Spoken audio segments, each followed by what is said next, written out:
The Golden State Warriors have some big decisions to make this offseason.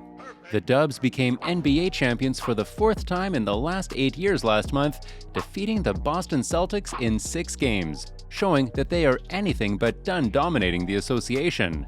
Following this moment, a lot of questions were raised regarding the Dubs, who assembled a terrific team but wouldn't be able to keep it together for the future. They already let Gary Payton II, Nemanja Bjelica, and Otto Porter Jr. go, and they might not be the only ones parting ways with the team. Today's video will be about why the Warriors may have a hard time retaining Andrew Wiggins. In recent weeks, many reports have touched on the team's desire to keep both Andrew Wiggins and Jordan Poole on the roster, but that would be very expensive.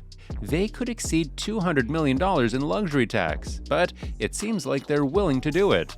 Wiggins and Poole are trying to get the bag, and they seemed pretty confident that the Warriors would give them that. Nevertheless, now the situation could change, with the former #1 pick looking like the best candidate to leave the Bay and find a new home in the association. The Warriors have a talented core, but the current rules could force them to get rid of one of their crucial players soon. In today's video, we will talk about the options the Warriors could have for Andrew Wiggins.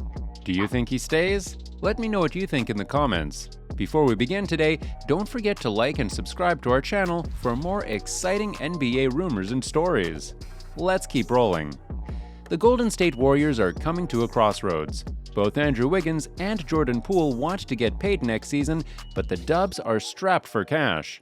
For Poole, this is his first opportunity to negotiate a bigger deal since being drafted in the late first round in 2019.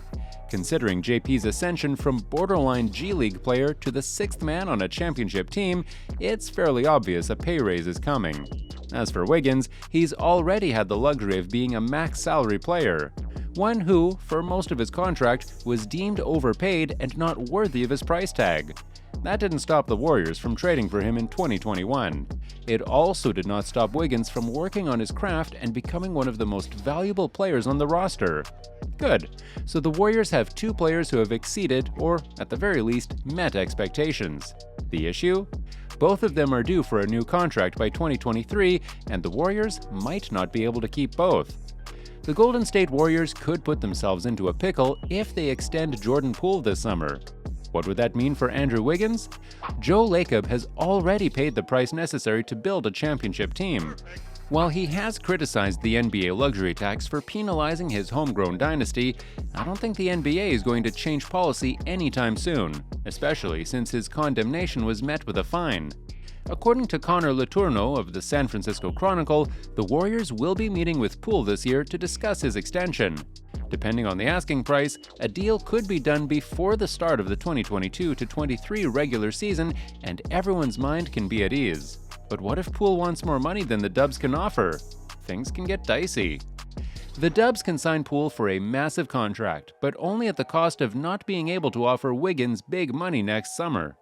In the event Poole is signed to a lofty contract or holds out until next summer to demand more, the Warriors could punt on Wiggins in order to avoid losing one of them for nothing. By this same token, Poole could be traded instead. The good news, though, is Poole will only be a restricted free agent next season. This gives the Warriors a bit more leverage with the ability to match any offer JP gets on the market. Either way, some tough decisions are on the horizon.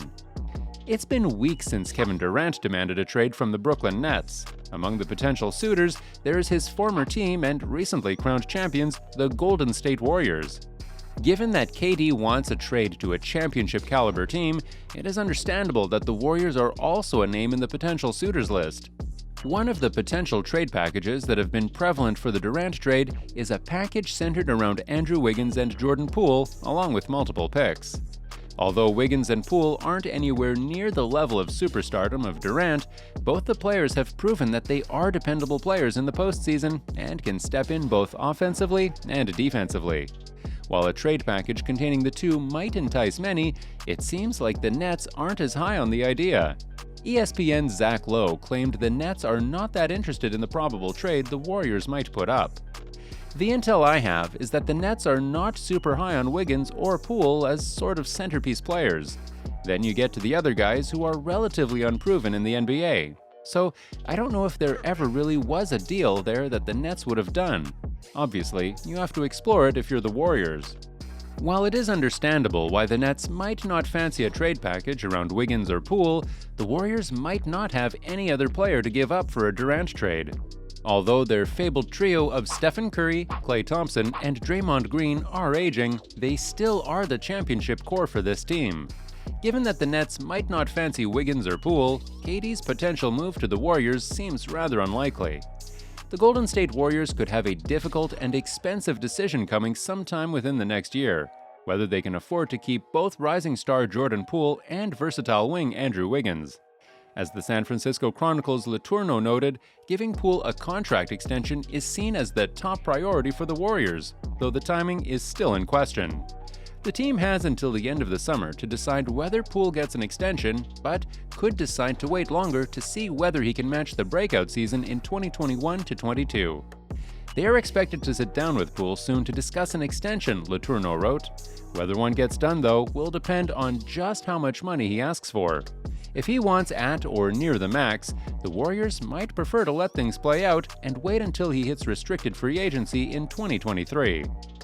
The Warriors are likely taking the same approach with Wiggins, Letourneau noted, potentially putting off a decision until next year. If the cost of both contracts ends up being too high, he believes that Wiggins could end up on the trade block. By waiting, the Warriors give themselves more options, he wrote. Perhaps Wiggins struggles and he can be had next summer at a lower rate. Perhaps the Warriors decide they can't keep both Wiggins and Poole, so they start looking into trade packages involving Wiggins. Both Wiggins and Poole had career-best seasons for the Warriors last year. Wiggins averaged 17.2 points per game, while Poole scored 18.5 points per game. Wiggins has made it clear he wants to stay with the Warriors, praising the franchise for how he's been embraced. "I would love to stay here," Wiggins said. "Being here, this is top-notch. The way they treat the players, we're all one big family." I feel like a lot of places may say that, but they show it through their actions. If the decision on Wiggins remains tied to Poole's extension, then it may not be coming soon. There is growing sentiment that the Warriors may need to wait before moving forward with an extension for Poole, evaluating whether he can remain at the same level for more than one season. Both Poole and Wiggins played key roles in the team's title run last season, and both are now eligible for extensions. It would be expensive, but not impossible for the team to keep both. But insider Connor Letourneau believes that if the Warriors had to pick between the two, Wiggins may end up on the trade block. And what is your opinion? Do you think Wiggins stays or goes? Will the Warriors opt for Poole? Where do you see these guys going if they are traded? I would love to hear your opinion, so please let me know what you think in the comment section. And last but not least, don't forget to like and subscribe to our channel for more amazing NBA content and stories. Thanks for watching!